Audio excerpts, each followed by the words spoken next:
So up until now, I was talking about the first section of critique of pure reason. Okay, it's called the analytic part of the pure reason. Okay, here what we are doing actually by analytic, what we are doing is try to investigate the a priori structures of understanding. Okay, now after a couple of sentences, I pass to the question of dialectic, okay, dialectic part of the discussion, actually which concerns, problematizes the relationship between this internality of consciousness and its externality, okay? But before that, let me finish the analytic part by touching on the question of and function of reason. I said that the real lawgiver of consciousness is reason. And the primary rule actually coming out of this, where did I put it down? Okay, here. Coming out of this transcendental apperception, okay? Transcendental apperception, if you like, sets the possibility of all sensibility, all understanding, all having a reason and having experiences, etc. Okay. It's on this ground, functioning as a ground, okay, upon which we are erecting this edifice, if you like. Okay. Now, when I move upwards in the syllogistic structure, okay, I arrive at higher generalizations and distance myself from the particularity of the intuition. Okay? When I pass the level of the categories, actually it's a quite higher level, what do I arrive at? Three generalities, three basic generalities, each having to do with the unity. Okay, each having to do with the unity, okay, again, derived from this transcendental apperception, okay, unity of different entities in this world of consciousness. Okay. First of all, of course, when I apply this mechanism onto the consciousness, which we have seen as empirical something, is quite devoid of any real unity at all, okay? What do I get? What Kant calls as the transcendental subject, okay? In other words, when I direct my thinking attention onto my thinking, me, myself, or if you like, I find myself in the form of a unified subject or unified consciousness. Okay? This is the transcendental subject. It is different from transcendental apperception simply because transcendental apperception is something synthetically arrived in connecting the unavoidable I of the I thing with each and every possible experience. Okay? So it is somehow related with the experience. Therefore, we can call it as the objective unity, okay? Simply because it is based upon the possible experience. Okay? It is nothing else than the unity of possible experience. But here, in the constitution of the transcendental subject, okay, this mechanism directing now its attention to what I call me, myself, okay? And me, myself, even though in its actual reality is not a unity, if you like, is constructed once again according to the principles of categories, principles of understanding in the form of a unity. Okay? And this I call as my subjectivity. Okay?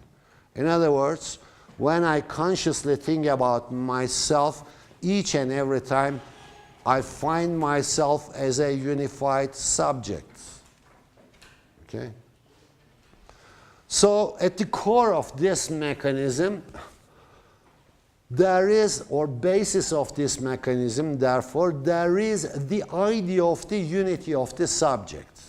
I call this idea, Kant calls them as ideas, and there are 3 such ideas, okay? I call it as an idea simply because it is an idea arrived at but an analytic procedure, which means that that idea cannot be verified with actual experience. Okay? It's an idea which is arrived at necessarily, but this necessity is a logical necessity rather than an empirical necessity. Okay? And logically thinking in a syllogistic structure, if you like, I arrive at the idea of unity of my own subjectivity. Okay? Therefore, it remains at the level of idea, but not elevate itself to the level of knowledge. Okay? So the first idea of reason is the unity of the subjects. Okay? But you know, the consciousness, the concept of consciousness is quite an interesting something, simply because on the one hand, it's nothing else than my state of awareness. But on the other hand, and let me draw another picture here, another circle. On the one hand, this is nothing else than me, myself, my thinking or my state of being aware. Okay? In this, I find myself as a unified subject at the core of this, in the very center of this. I find myself in the form of a unified subject.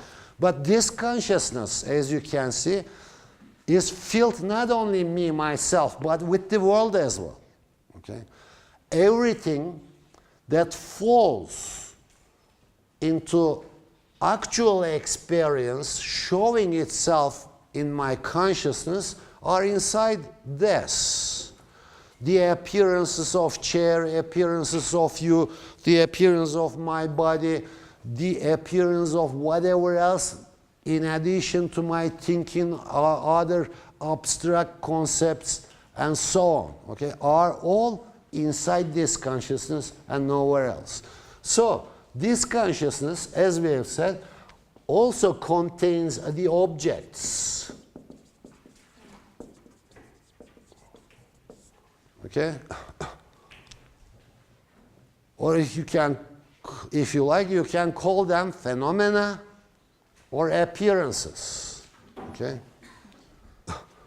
When actually intuitions are unified, we can call them objects. So the object in this terminology does not stand outside of consciousness, but rather it's inside. Further, the object itself may or may not, we do not know, have the form of a unity.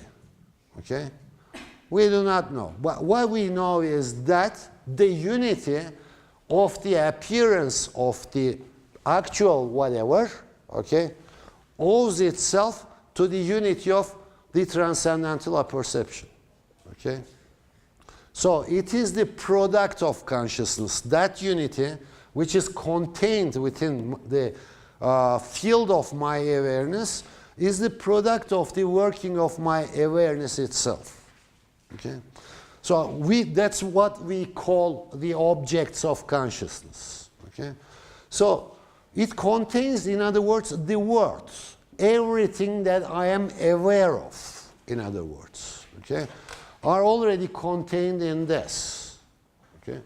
So by the side of the unity of the transcendental subject, then there develops another idea, okay, of the unity of the word. Okay? So the idea of the unity of subject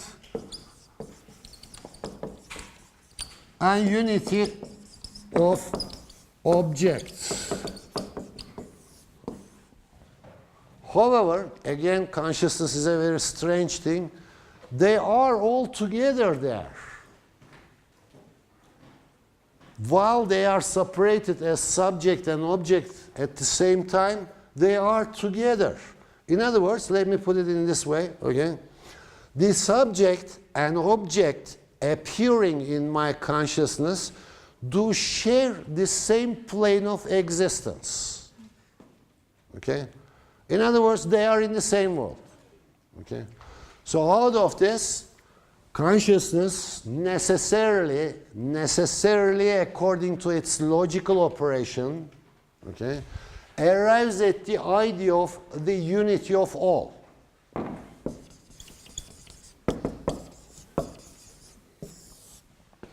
So these three ideas are the basic ideas of reason. Okay? Kant calls them as the ideas of reason. Okay? They are called as ideas because, as I said earlier, okay, it's not possible to support these ideas with any possible experience. Okay? In other words, you cannot show in experience that the world is a united something. Okay? You cannot show in experience that the object is something already united. You cannot show in experience that your very own subjectivity is something united. Okay? These are ideas necessarily arrived, necessity belonging to the logic, not to yourself, not to object, not to the world. Okay? Okay.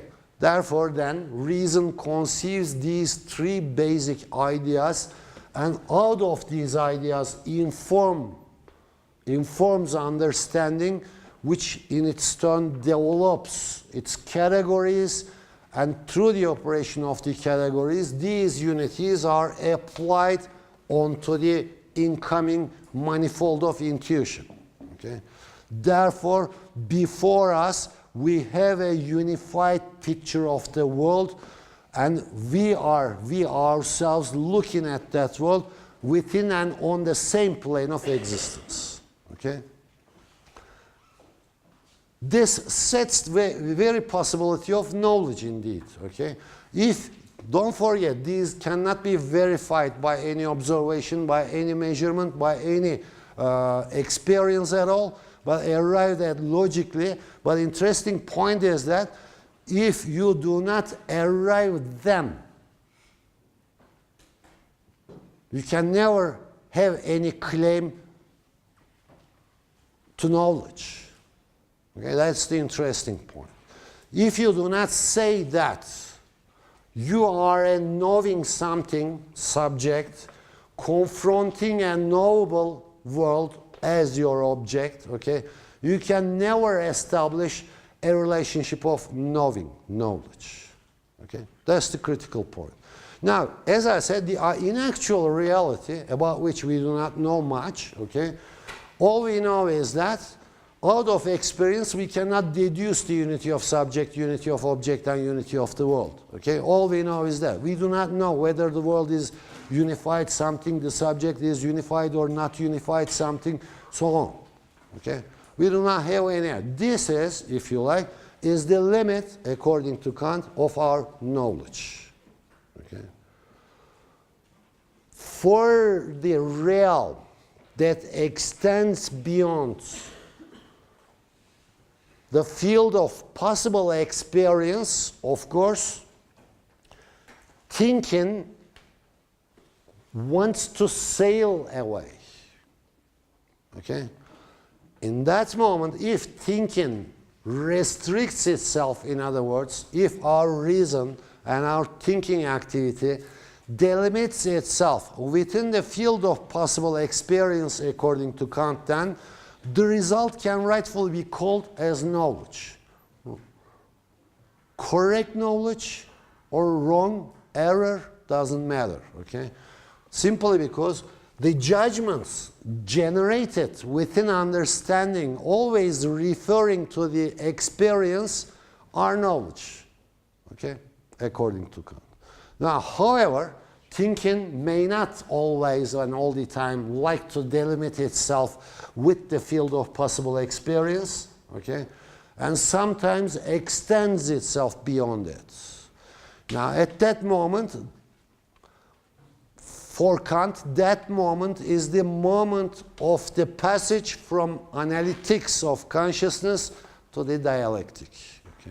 Now, the question is how consciousness relates itself with its externality or with what it is not. Okay?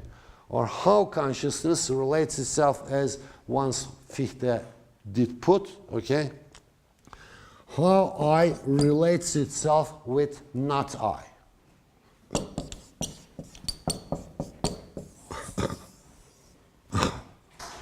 Kant would tell us that there are three basic illusions or errors committed in this field. I'm not going to talk much about them, but I will only point to this observation that, okay, it means that here, if consciousness, limits of consciousness determines the field of possible experience, this means that reason willing to sail away outside of it, actually for Kant, is to try to move in the absolute darkness. Don't forget, this was the limit of our knowledge, and beyond that, we cannot be even sure that there is really noumena. Okay?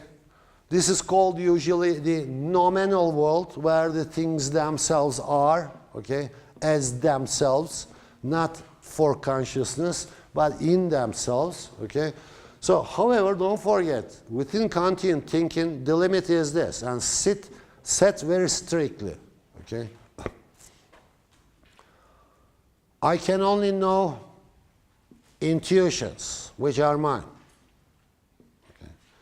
Now that my supposition, my necessity of thinking that my intuitions are all caused by something or some things external to my state of awareness is nothing else than the application of one of the important categories of my understanding itself. Causation. Okay?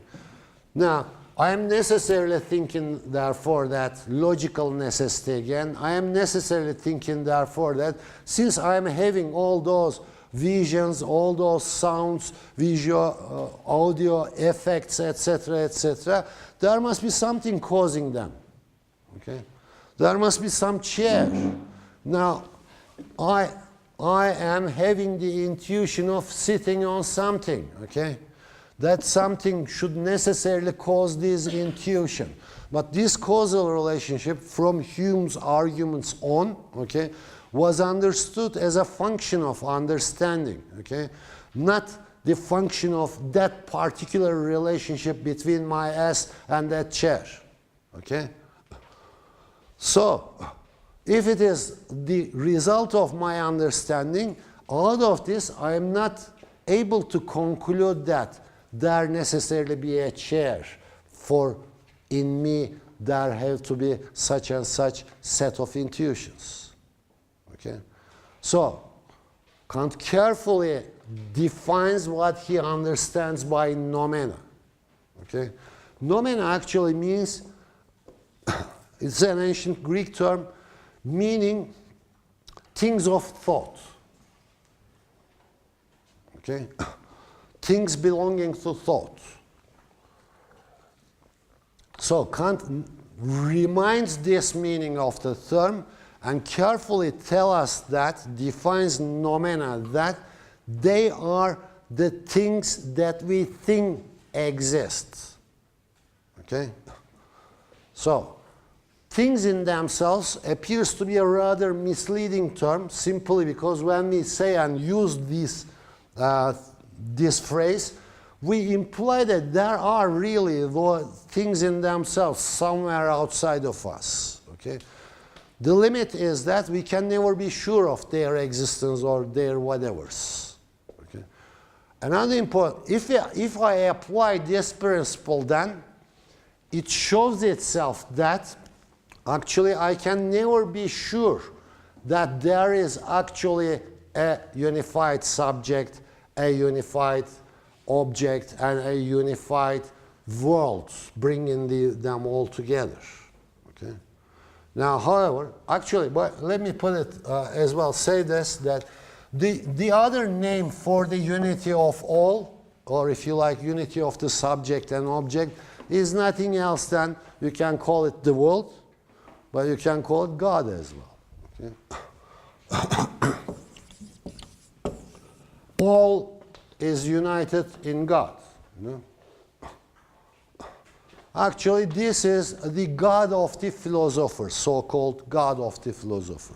Devoid of any particular content, therefore it's not the God of any religion, okay? It's the God of thinking, out of which Kant would develop his theory of rational religion or rational faith, okay?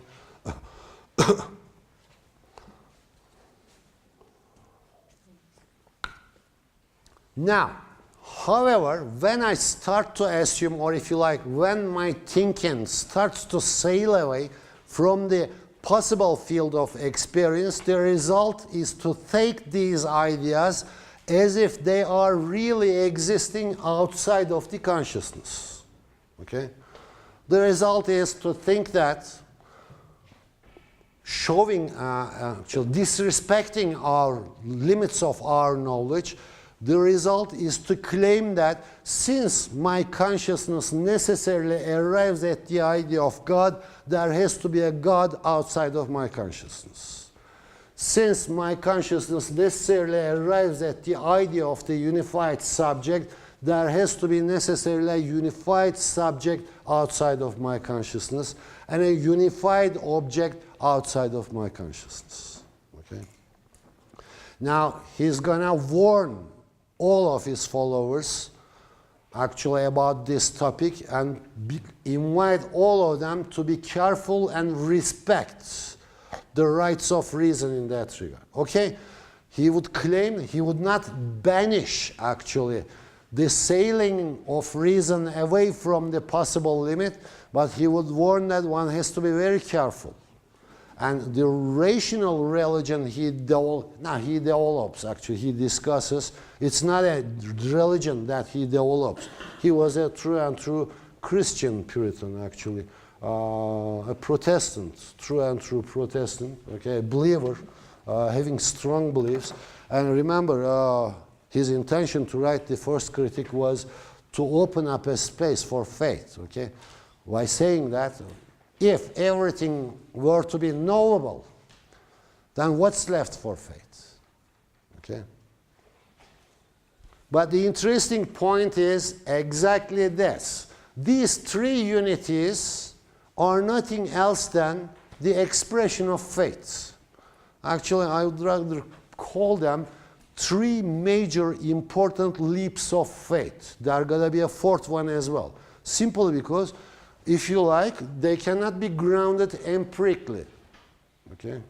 So they cannot be grounded empirically. We arrive them at logical argumentation, thinking, rational thinking, but by knowing at the same time that that may not be the case with regard to the external world. Okay? But it appears that, and Kant would argue on that ground, it appears that this faith has already been embedded in the very structure of understanding, if you like, without believing or taking it as if the unity of our understanding consciousness, the unity of the understood object and the unity of the world, bringing these two together, okay, we will not be able to say that we understand things. Okay?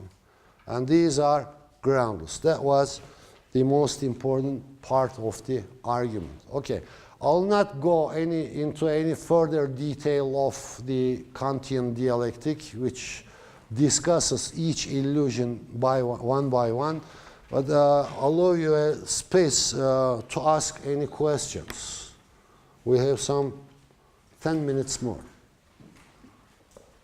Yeah, how does he combine his rational religion of God and the Christian God? They're not the same, as you said, but how does it relate? If you like, he reinterprets the Christian God in a Protestant fashion and says that differentiating Christianity from other religions like Islam and Judaism by saying that these are cult religions while Christianity is a religion of morality. Okay? Actually, the very experience of the killing of God, you know, actually the phrase God is dead belongs to an earlier time than Friedrich Nietzsche. Okay? God is dead meaning that they have killed their living God, the living God being Jesus Christ himself. Okay? Now, Kant describes the Christian experience in this world as a moral experience where the Christian is under the obligation of acting as if there is still a God in the world. Why? It has already been died and departed from the world. Okay? So in this world, the problem is that God is dead and departed from the world. Okay?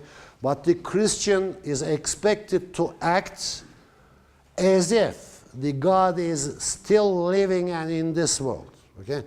This, he would argue, puts the moral burden on the shoulders of the Christian. Why? Simply because the real task of the Christian, according to his interpretation, is to reincarnate the already deceased God in his own existence.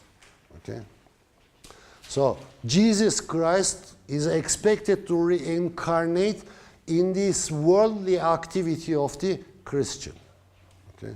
Christian individual. So the Christian individual, therefore, is not acting under the fear of punishment or any other obligation. It's out of its own free will, free choice. The very possibility of morality actually is dependent upon the existence of free will on the part of the individual human beings. Out of his own free will, he chooses to act as to reincarnate the deceased and departed God once again in this world. Okay? This differentiates Christianity in the eyes of Immanuel Kant from all the other religions. Therefore, he describes it as a moral religion. So the Christian does not act under the fear of punishment in the world to come, etc., etc., or under the incitement of the rewards in the world to come, etc., etc., but out of this moral obligation. And this moral obligation is dictated to the, this time, reason of the Christian, okay, through this reason partaking in the divine reason, or if you like, the reason of the superior being, he would call it in his ethics, lectures on ethics and so on. Şey geçişini kaçırıyorum. Nominal word'u bilemeyiz diye koyduk. Ondan sonra God'un fikri yüzünden God'u kanıtlamaya nasıl geçebiliyor onu? No, he doesn't try to prove the existence of God. On the contrary, yani in the dialectical part, he discusses all the arguments relating with the existence of God, primarily the famous argument known as Anselm's proof or Anselm's argument, or known as, alias known as the ontological argument, okay? And criticizes them and shows that, okay, having the idea of God does not necessarily leads to the actual existence of God outside of the consciousness. Okay, that's the whole point, actually. But after that, he would, of course, being a Christian, after that, he would invite you to believe in the God. Okay, he would say, for instance, in his second critique, that since we are human and necessarily think in a rather moral way, okay, and we are arriving at the idea of God in a rather logical, necessary way, okay, we have to act in accord with it in this world. So, the existence of God, according to this framework, is not the result of a revelation by a scripture or by a prophet. Okay? The existence of God had already been dictated by the operation of reason. Okay? All that remains in the practical life, in a second critique, the critique of practical reason, all that remains, the individual, out of his or her own free will, would follow this realization. Okay? So the existence of God is not the result of revelation. Actually, this is the moment when the ideas of reason translates themselves into the ideals of reason. Okay? So, within the structure of the critique of pure reason, what remains and what restricts as to remain within the field of possible experience, okay, when it comes to human practical life, Kant would unleash. Okay? Now we are expected to act according to them. And this expectancy, okay, this task, if you like, the absolute duty in its terms, okay, the absolute duty is what translates these ideas of reason into ideals of reason. In other words, human beings are expected to act according to these ideals of reason. The important point, the rational part of all this argumentation is that they again belong to reason. They have not been inspired by a superior authority, a prophet or a divine power, etc. Okay? They again belong to the reason. And human beings, to be able to be, in his terms again, worthy of happiness, rather than to be able to be happy in their existence, but to be able to be worthy of happiness, should act according to these ideals, primarily, and of course, according to the ideal of the unity of all, which is nothing else than God. But again, this should not necessarily be the God of any religion. Later on, not in this course, but in some other course perhaps, if we meet there, we are going to discuss how such an idea, abstract idea of God, cannot be satisfactory for the historical society. Okay? And therefore, this idea would necessarily replace or show itself in the history in the form of religion. Okay? Now, religion, you know, God of religion, this religion or that religion, having always certain determinations, if you like, predicates. Okay? Now, God of the philosopher here is devoid of any predication. It has no characteristic. It is nothing other than the unity of all. But when it enters into history in the form of religion, it acquires peculiarity, predicates, okay, certain specific characters. In other words, the Indian God would be different from the Muslim God would be different from the God of the Christians, etc., etc., in this or that respect. Okay, any other question?